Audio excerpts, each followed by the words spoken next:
बोलो शिव जी भगवान की जय हो। सोमवार व्रत कथा।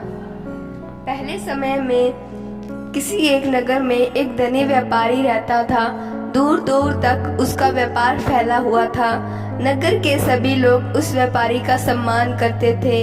इतना सब कुछ से संपन्न होने के बाद भी व्यापारी बहुत दुखी था, क्योंकि उसका कोई पुत्र नहीं था, जिस कारण अपनी मृत्यु के पश्चात व्यापार के उत्तराधिकारी की चिंता उसे हमेशा सताती रहती थी।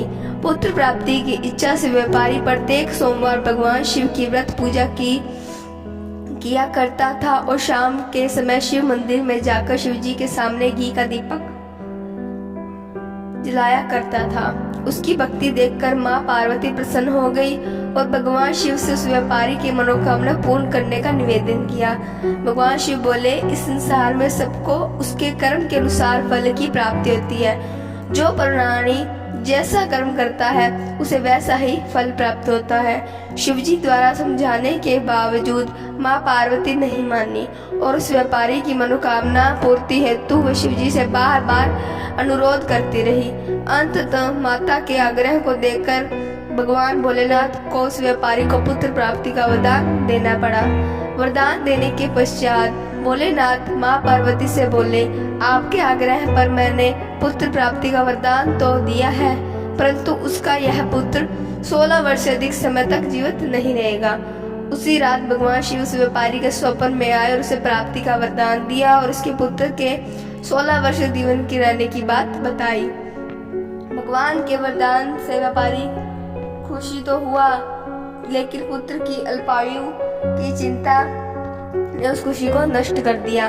व्यापारी पहले की तरह सोमवार के दिन भगवान शिव का विधिवत व्रत करता रहा। कुछ महीनों के बाद उसके घर में अति सुंदर बालक जन्म लिया। घर में खुशियां भर गई। बहुत धूमधाम से पुत्र जन्म का समारोह मनाया गया, परंतु व्यापारी को पुत्र जन्म की अधिक खुशी नहीं हुई, क्योंकि उसके पुत्र की अल्पायु के रहस्य का पता था। जब पुत्र 12 वर्ष का हुआ तो व्यापारी ने उसे उसके मामा के साथ पढ़ने के लिए वाराणसी भेज दिया। लड़का अपने मामा के साथ शिक्षा प्राप्ति हेतु चल दिया।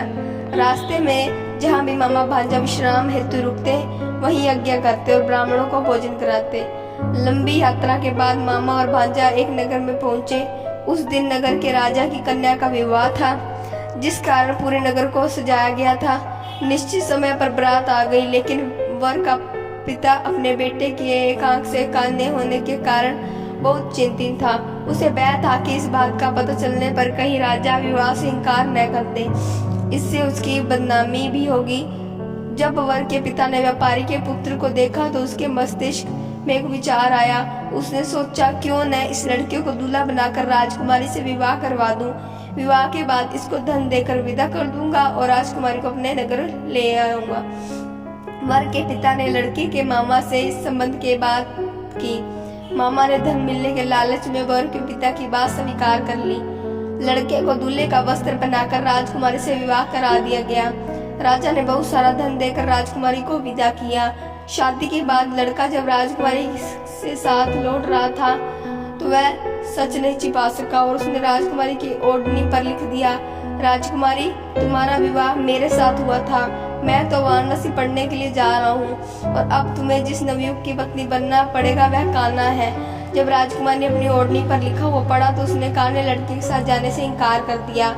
राजा सब बातें जानकर राजकुमारी को महल में रख लिया। उधर लड़का अपने मामा के साथ वाराणसी पहुंच गया और गुरुकुल में पढ़ना शुरू कर दिया। जब उसकी आयु 16 वर्ष की हुई तो उसने यज्ञ किया। यज्ञ के समाप्ति पर ब्राह्मणों को भोजन कराया और खूब अन्न वस्त्र दान किए। रात को वह अपने शयन कक्ष में सो गया।